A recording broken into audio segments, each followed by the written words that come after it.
Bon, on a à peine eu le temps de digérer Chromacopia que Tyler, the Creator nous a sorti son 9e album studio.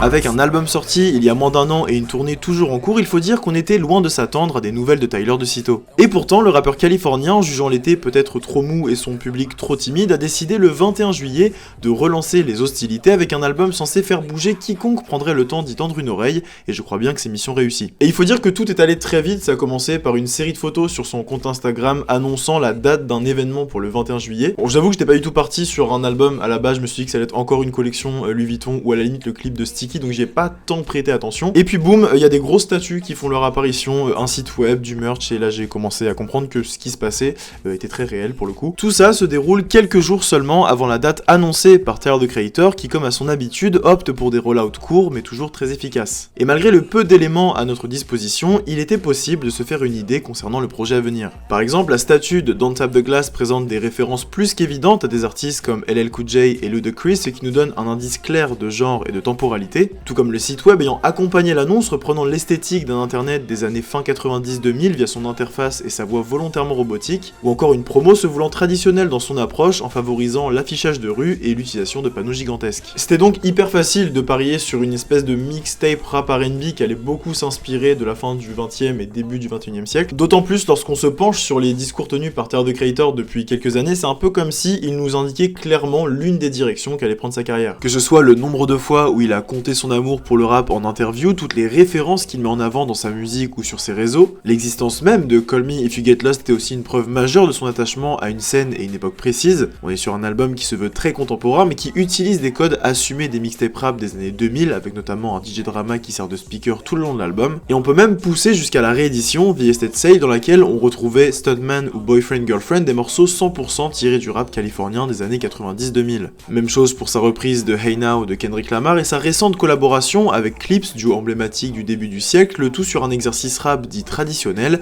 qui sonne comme une volonté plus générale de retourner aux sources d'un genre s'étant trop éparpillé au fil des années. Et même s'il y a plus de doute sur les talents de Tyler, the Creator en ce qui concerne la réalisation de ses projets, c'était difficile de prévoir que l'exécution de ce nouvel album allait être aussi réussie. En fait, le risque avec les projets hommage à une époque, c'est qu'on peut vite tomber dans le cliché ou dans la facilité juste pour susciter un vague sentiment de nostalgie chez l'auditeur. Don't Tap the Glass a très bien réussi l'exercice, c'est un projet qui se présente comme un album rap R&B infusé des sonorités d'une autre époque, mais c'est avant toute chose un projet qui se présente comme un album de Tyler, the Creator. Même si chaque morceau de la tracklist te donne envie de sortir ta lowrider du garage pour aller rouler de nuit dans un Los Angeles de 20 ans plus jeune, Don't Tap the Glass ne manque pas de nous rappeler à chaque seconde la patte artistique de son créateur. Ça passe par les productions qui contiennent les drum packs et une façon d'utiliser les synthés très propre à Tyler, de même pour la gestion et le traitement des voix, les flows, les featuring, la soundbox qui renvoie à certains projets de l'artiste, notamment Call Me If You Get Lost et son iconique sonnerie de téléphone. En fait, Don't Tap the Glass, derrière ses airs de projet rétro, est en réalité un album quasi impossible à dater, tant il entremêle des codes d'époque très différentes et s'imprègne de l'univers musical très riche de Tyler, the Creator. Il n'empêche qu'on peut retrouver beaucoup d'hommages tout au long de la tracklist, ça commence d'ailleurs dès l'intro, Big Po, où en plus de sampler Passe de Courvoisier de Busta Rhymes, Tyler invite son idole de toujours, Pharrell Williams, qu'il crédite d'ailleurs sous son surnom de l'époque. Don't Tap the Glass reprend aussi des gimmicks et des façons de poser qui vont vous transporter 30 ans en arrière, que ce soit les phrases répétées dans les refrains, l'utilisation du vocodeur, de la talkbox qui donne un aspect très G-funk au projet. Et le plus intéressant, c'est qu'on alterne constamment entre ego trip avec des morceaux rap bien énervés, des productions qui vont jusqu'à presque saturer pour donner un effet volontairement crade et donc augmenter leur impact. Mom and M, Stop Playing With Me, Don't Tap the Glass, c'est à vous qu'on parle. Mais on a aussi toute une autre partie beaucoup plus smooth qui va se calquer sur les codes d'un R&B à l'ancienne avec un Tyler qui met en avant sa voix via un festival de falsetto. On retrouve aussi des chanteuses ou des textes tout droit sortis d'une romance ultra cliché, on adore. Cette fois-ci c'est à Ring Ring Ring, Don't You Worry Baby and I'll Take Care of You que je m'adresse. Et malgré toutes ces différences, le projet reste hyper cohérent et surtout s'harmonise et se consolide autour d'une seule et même idée qui a d'ailleurs motivé Tyler à réaliser ce projet,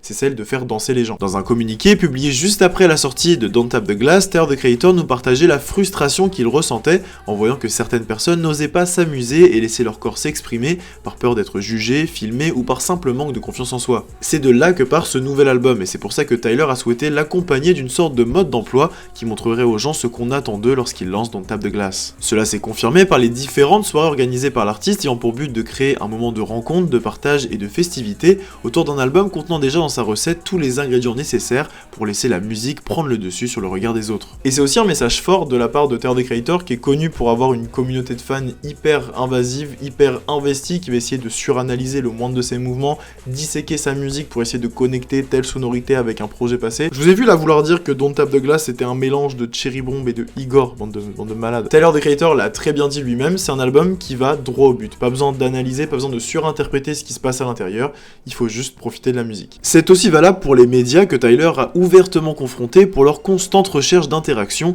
via les leaks de fausses tracklists, la spéculation autour des featuring, les extraits tronqués d'interviews, les rankings d'albums une heure après leur sortie, bref, marre du superficiel et du clickbait, il est temps de recentrer la musique autour des émotions qu'elle est censée nous faire ressentir à la base. Avec cet album, Tyler vous demande juste de vous lâcher et de vous amuser. Pas besoin d'intellectualiser ou spéculer sur je ne sais quelle théorie, Don't Tap the Glass n'est pas un album narratif comme a pu l'être son prédécesseur, il s'agit ici d'une célébration musicale pensée pour briser l'immobilisation et bousculer celles et ceux qui se sentiraient trop cool pour danser. Alors que vous écoutiez l'album dans votre casque, dans votre voiture, en soirée ou sur l'enceinte de votre chambre, mettez le volume à fond et laissez votre été se faire naturellement rythmer par Don't Tap the Glass, l'un des projets les plus entraînants que vous serez amené à écouter cette année.